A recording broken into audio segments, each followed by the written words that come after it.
We have pork chops simmering, carrots are cooking, and potatoes are cooking.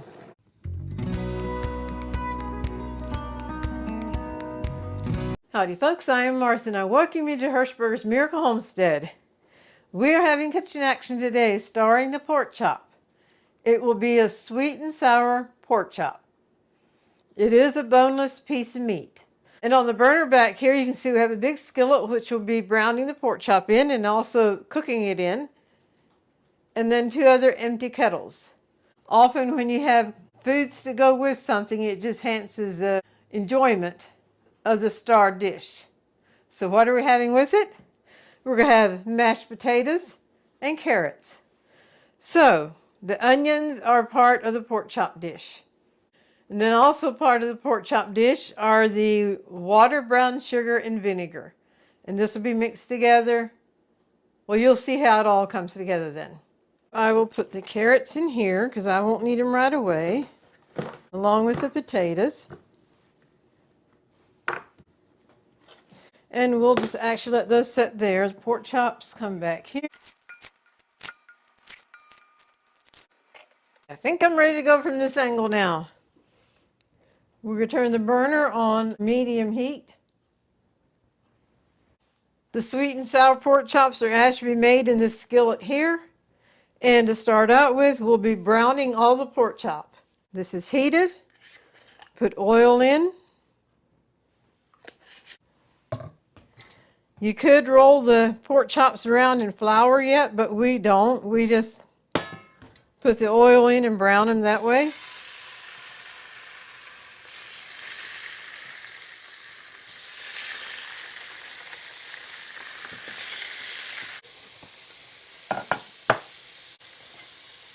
And here are onions. I'm going to go ahead and slice the onions so those are ready to go in the pot when the time is for that to do that.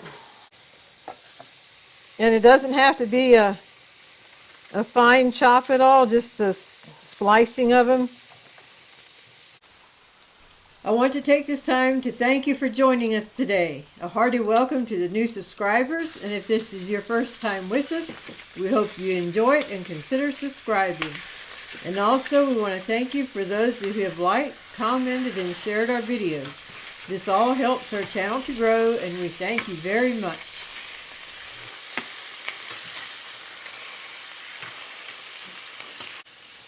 Right now we're just browning the pork chop because they will end up simmering for at least an hour, probably near an hour and 15 minutes.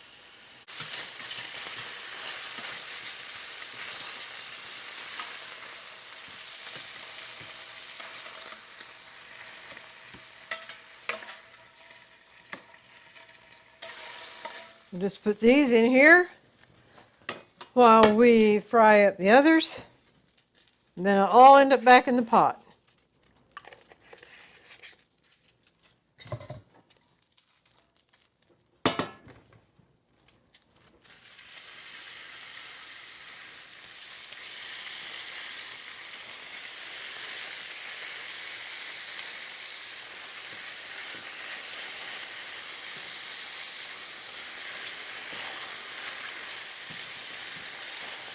Oh, I was supposed to salt and pepper them.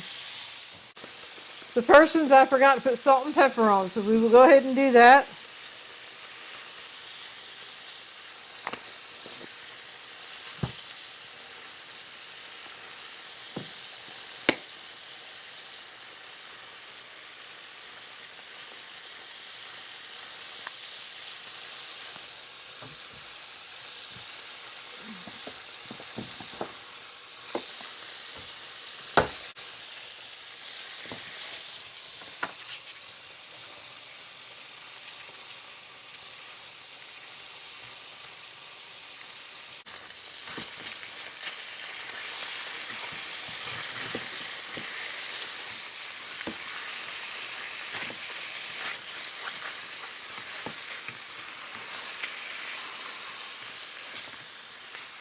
I always like to kind of flip it up on the other piece of meat that's in there.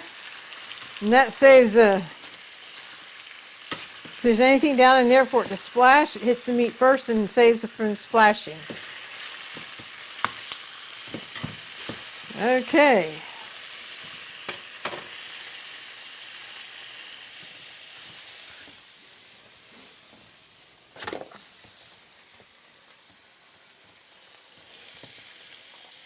Now I've got the onions ready. The next thing I need to get ready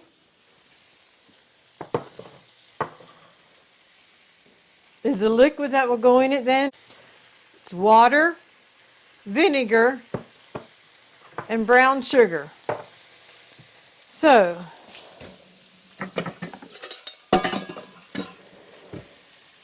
it's water, vinegar, and brown sugar.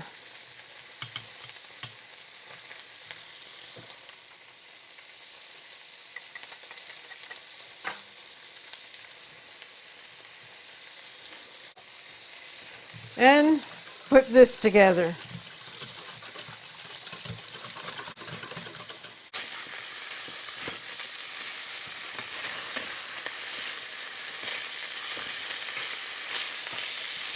Okay, at this point we're going to put the other chops back in.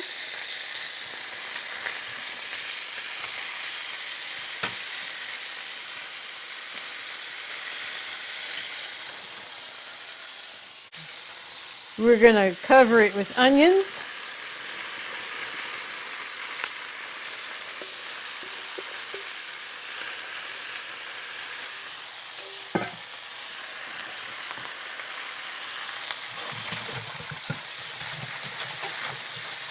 This is the water, vinegar, and brown sugar.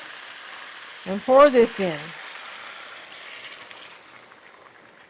And that took care of some of that noise. Get the rest of the brown sugar all.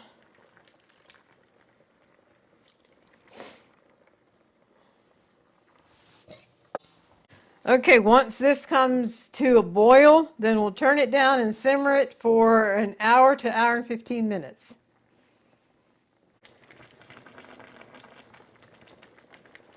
Okay, it is boiling now. The liquid we put in there is boiling. So we turn the burner down just a little bit.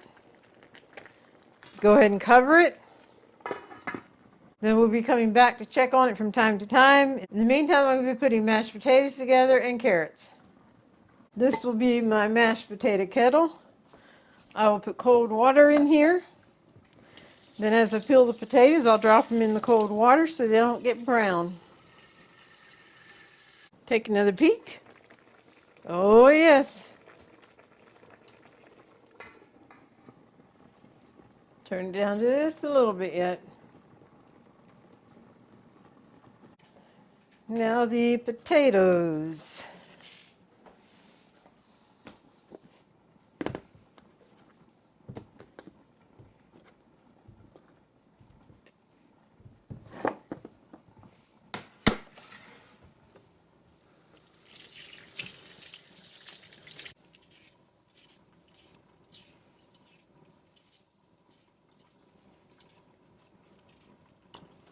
Be interesting to know if you have a favorite way that you like to prepare your pork chops. Of course, we do it several different ways. Dorothy has some oven dishes that she does with pork chops that's really good.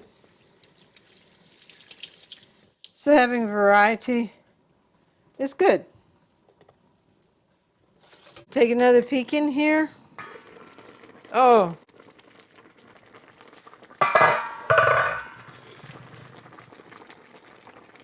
I'm going to stir this up just a little bit, and then I'm going to actually turn it down again because you want a slow simmer.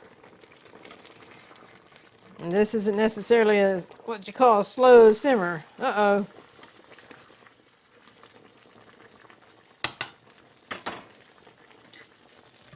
Lid back on. Turn the burner down.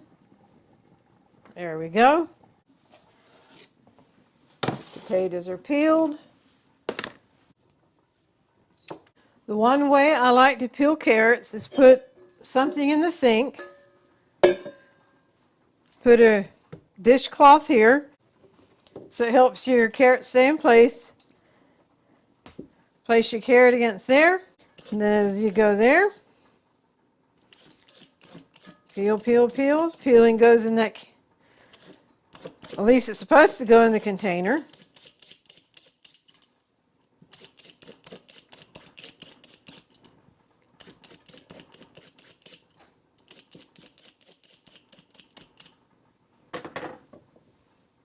I trimmed the ends off already.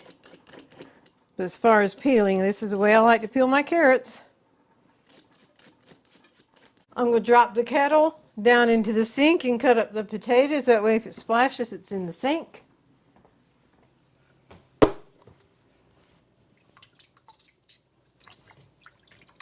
And then I will drain this water off.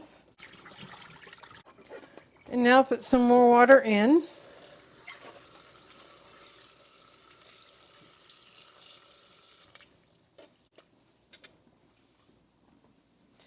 Wipe off the kettle so I don't put a wet kettle down on the burner and have to hear the water sizzle away.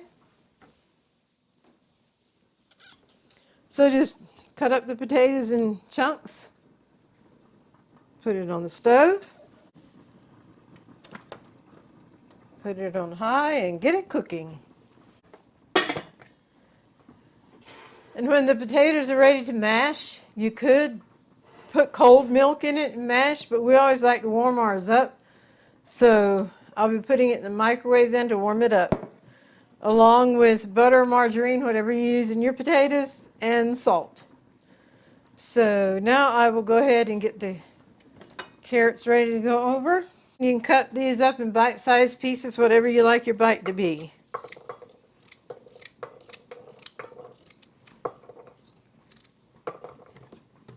And we are making enough for leftovers, believe it or not. If you've been with us for any length of time, you know we like leftovers. In fact, the UPS guy did a delivery the other day, and we were in here cooking supper. We were actually filming, and he could smell it outside. And then the next time he came, nothing was cooking. He said he doesn't smell supper cooking. But he told me then that the way they do it is they cook enough food for Monday evening meal, leftovers for Wednesday evening. And then they cook enough for Tuesday evening meal, enough left over for Thursday evening. And then Friday evening can be whatever. I thought, how interesting is that?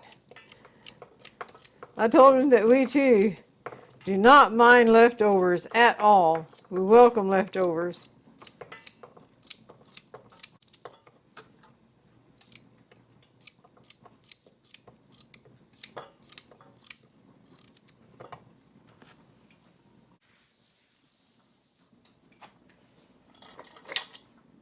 This kettle is kind of big for no more than we have, but I have it in here already.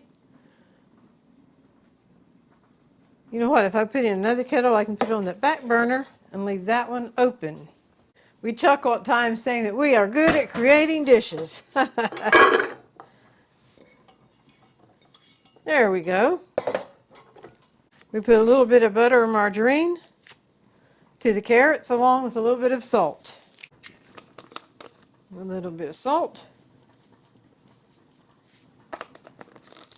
Before I start the burner for that, I'm going to take another peek here. Until now, that lid could be hot.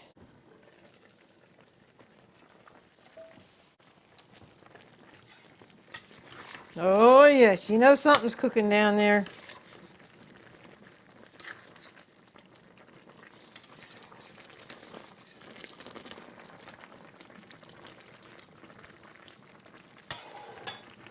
As far as how long to simmer it, if you can simmer it till the liquid is pretty much gone, why, that would be good.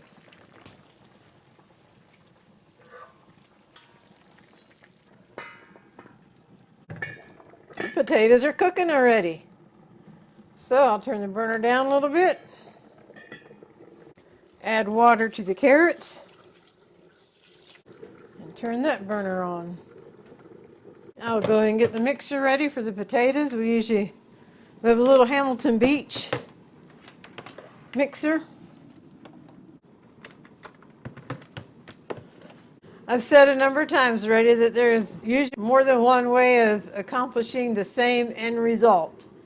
So you might have your own unique way of doing potatoes or carrots or whatever, and you end up with the same end result. Okay, we have pork chop simmering. Carrots are cooking. I need to turn it down. And potatoes are cooking.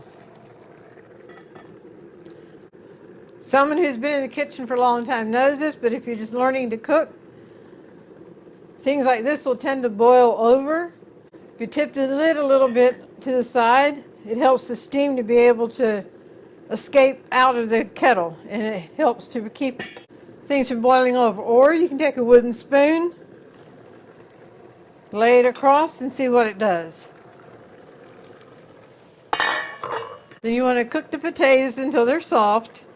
And I like to use a thin bladed fork. If you don't have a real thin bladed fork, just use whatever you have on hand. And stick a potato. If it goes in real easy, then the potatoes are done and ready to go to the next step. Same way with the carrots. I'm using the same fork I used for the potatoes, and now those have a little ways to go yet. We are ready to proceed with that. Cut the burner off. I need the lid for the potatoes because I'm going to drain the water off. Actually, before I do that, I'm going to put the milk in the microwave because we want the milk hot when you put it to the potatoes to mash it. If you put cold milk to mash potatoes to make them, then you are making hot potatoes cold. So we'll pop it in here for, I'll do a minute once and then check it, because I don't want a boiled over mess in the microwave. Okay, here we go. Okay, with the lid, just hold back the potatoes.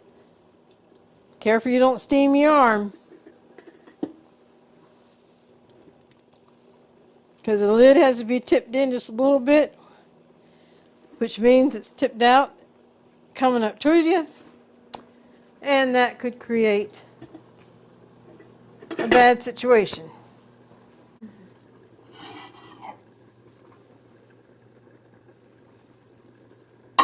It's getting there, but it's still not hot enough in my opinion. Another 30 seconds. And while that's doing its thing, you want butter or margarine to the potatoes. And then add salt to the potatoes. Yes, the microwave's talking to me. And there again, it's just the desired amount of salt that you like. Now let me check this.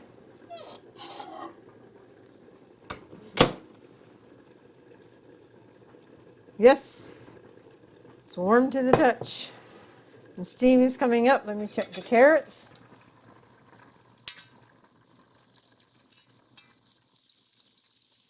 Just about. Take a peek at the pork chops. We are ready to proceed with the potatoes. I like to mix them just a little bit before I add any milk.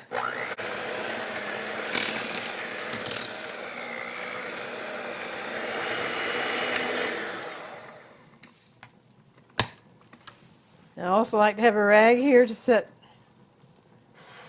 When you pour milk in, then it's going to run down, drain down the measuring cup or whatever you're using. More milk.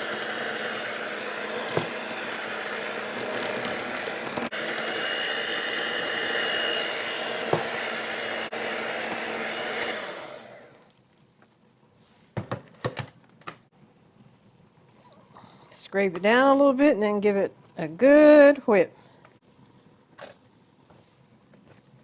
Now on high or nearly high. And one more word of thanks to each of you who have shopped through our Amazon link. At no extra cost to you, we receive a small commission, which is very helpful. Our Amazon link is in the description box.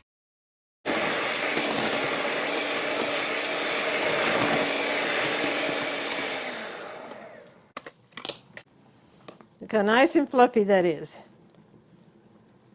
Now I'll check the carrots. The carrots are done. When I put my fork down in them, they're nice and soft. I knew the potatoes and carrots would probably be done before the meat is. But that's all right, at least it's done and ready for when the meat's done. Now, you don't want to let these beaters sitting around like this or you'll have dried potatoes on them. So if you can't wash them right away, at least put water in it.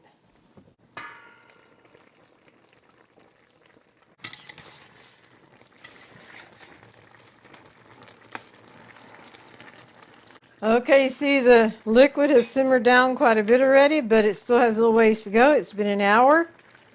I will set my alarm to come back and check on it. This has been simmering for an hour and a half. So let's take a peek.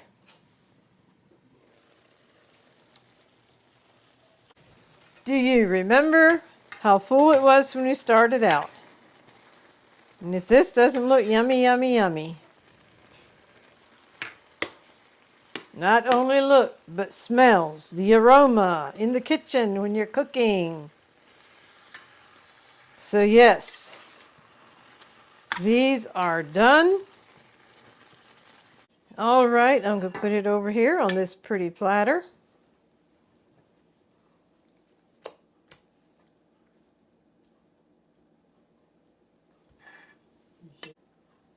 There's some onions on the pork chop, but I will put the bulk of the onions on the side. And those who like lots of onions can add to their plate. And if there's some of us that prefer not so many onions, then it'll be fine. Sweet and sour pork chop, along with mashed potatoes and carrots that are coming. And here we have the sweet and sour pork chops. Lima beans is also a good veggie with this meal, but today we're having sweet and sour pork chop, mashed potatoes, and carrots. And now we invite you to stay tuned for the Golden Thought. Hello, I'm Dorothy, and I welcome you to the Golden Thought for today. This is Buddy. He is my very special brother, and we're glad he's with us today. It's wonderful to have him as part of our family. The Golden Thought for today is to prepare for tomorrow. Trust Jesus today. What we do today will make a difference on our tomorrows. And if we trust Jesus, that is the best thing we can do to prepare for tomorrow. We thank you for joining us, and until next time, God bless.